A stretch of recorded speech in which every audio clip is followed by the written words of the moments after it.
Good morning, bird brains. About 4 years ago and about 10,000 miles ago, I made a decision to wrap this Harley-Davidson that you see it right here. And the question I get asked so many times is, how does it hold up? And how does it fare compared to paint and things like that? So today I'm gonna bring you in really close and show you all the flaws that this bike has had and has gained since putting this vinyl wrap on. Let's get into it.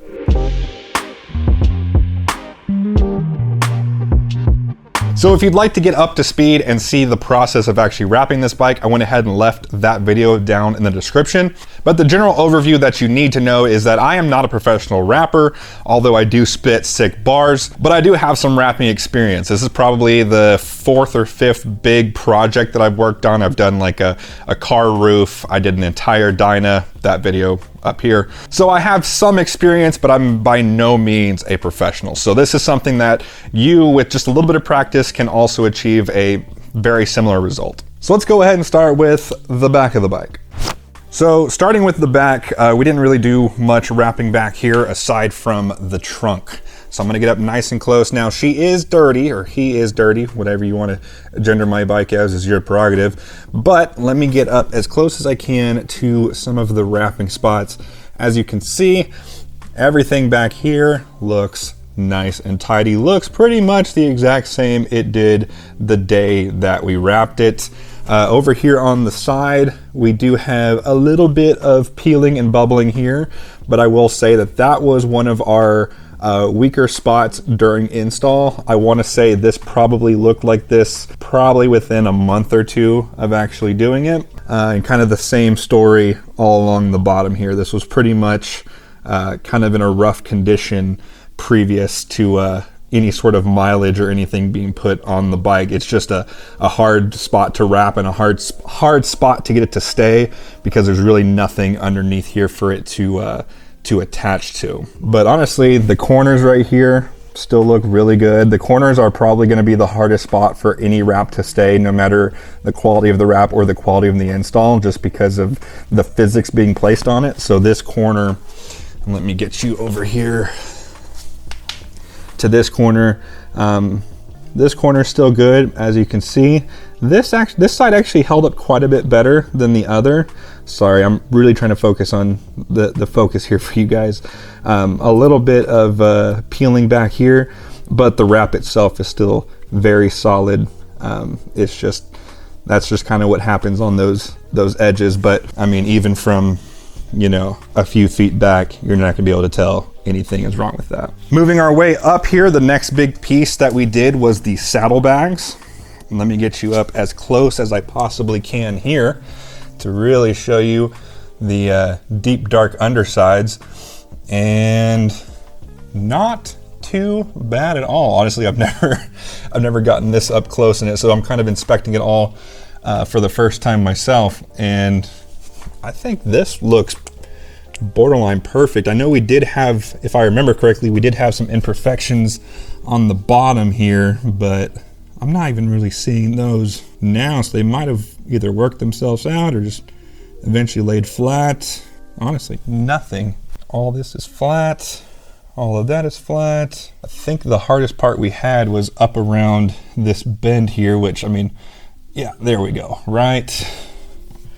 Right there, we had a little bit of defect during install, but that's just, there's so many corners and rounded off edges, that's just gonna happen no matter what, like I said, because of physics. But that's literally on the bottom side of the saddlebag, to kind of give you a better perspective here. As literally underneath your bike, no one's gonna be seeing that besides you and anyone working on it. The actual side, I mean, this probably takes a bunch of bugs and rocks, as you can see. No chipping, no peeling, no scratching there. And a very similar story on the side cover here. I think the only, got a little bit of peeling back there in the back corner, but I could probably clean that off, lay it back down, and it'd be just fine.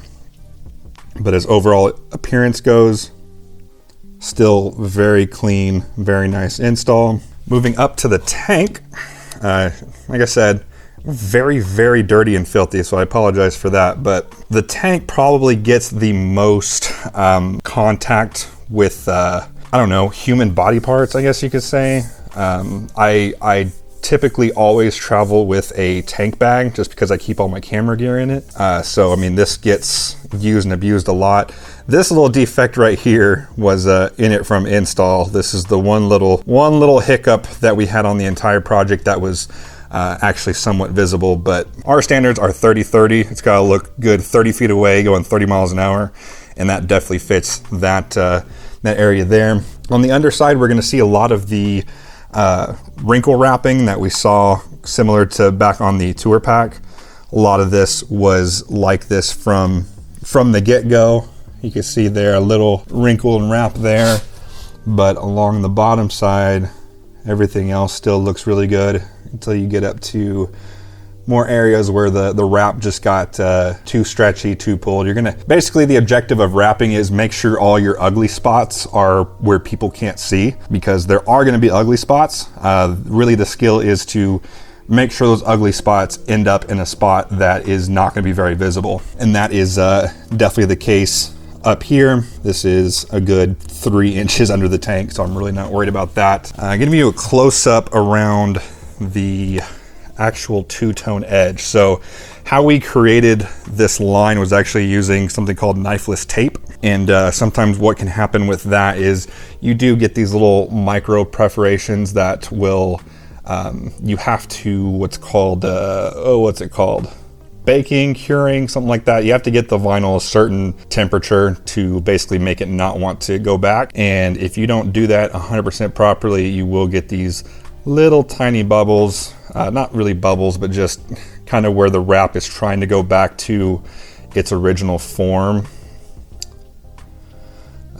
But I mean, you have to be way up on it, super close. So I mean, even from this far, you really can't see it unless the light hits it just right. So let me take you over to the other saddlebag and side cover and tank over on this side. Very similar story, but we do have one little nick here on the saddlebag. I'm not sure if it was a rock or if maybe I dropped something as I was putting something in the saddlebag, but do have one little cut. I don't even know if I'm gonna be able to focus on it. Right there in the wrap. Not much you can do about that. It definitely would have scratched the paint if the same thing hit paint. But other than that, the saddlebag is pretty much flawless, except for maybe the underside here. Like I said, there's not much that you can do about that. It's under the bike, so not a big deal. Side cover, pretty much flawless. And then the tank, pretty much the same thing as the other side. Pretty clean, aside from some very, very tiny issues along some of the edges and some of the undersides. By far, the areas that get the most damage, as well as were the most prone to be damaged, if that makes sense, are going to be the lowers and the fairing. Reason being, a lot of curves, a lot of crevices, plus at the very front of the bike, it's gonna be catching all the bugs, all the rocks, all the wind, but I think you're still gonna be pretty impressed with the results. All right, so starting here on the left side, or the brake side saddlebag, these were very difficult to wrap. Shout out to my wife, Mrs. Bird.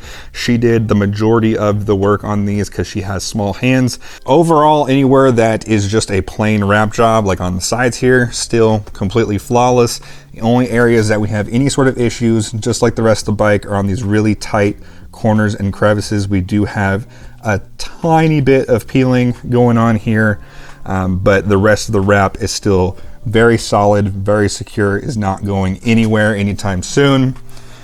The front fairing is pretty much completely flawless from what I've been able to tell. All the wrap around the rivets stayed nice and tight. Along the back side, everything is nice and flat. Even down here where it meets close to the road, that's nice and flat. Pretty much the same story over on this side as well. Now the fairing. The fairing was by far the hardest part to wrap, and I knew was going to give me the most trouble going forward. Reason being is it's a very complex shape. It's a very big shape. It goes all the way around, and you've got not only the bend around here, but you also have the actual bend here. So let me get you a really good clear close-up so you can see this. These little issues here, these little lines, those were there during install. That was just basically the product of our install. This little area right here has began to lift a touch, but I'd be very very safe to say that that is due to our incompetence during install, not so much the actual vinyl itself. This shelf here has actually stayed really nice and solid. Everything on the underside has stayed nice and solid. But moving over here to the clutch side under this grill vent here, this is definitely by far the biggest flaw on the entire wrap job. And I had a feeling it would be, just because of how much we had to stretch this vinyl into this corner, this crevice. Essentially what happens during wrapping is the entire piece goes over this area, and then you have to heat it up and push it into this corner. And the more you have to push it, the thinner that vinyl gets, the more prone it is to ripping, tearing, flaking, you name it. So this stuff right here is extremely thin, and unfortunately, as soon as it comes loose, just because of the nature of the area, this is going to get all the dirt, all the bugs, all the rocks are going to come right into this spot. And as you can see, it's taking a little bit of a toll, but honestly, I don't think anyone has ever even pointed that out, despite it being in multiple bike shows or anything like that. So I probably could heat this up and try to get it to lay back down. It's just with it being this thin and this old, I'd probably do more damage than good. 4 years later, over 10,000 miles on this bike, and the wrap still looks pretty dang good. I'd still give it an 8 out of 10. If you have any questions that I didn't cover, go ahead and leave them down in the comment section below. I stay in the comments for the first 48 hours after this video goes live. And also check out the previous wrap video, link down in the description. That answers a lot of questions as to how much I used, what type of vinyl I used, what kind of tools I used. Other than that, I appreciate you guys watching, and I'll see you on the next one.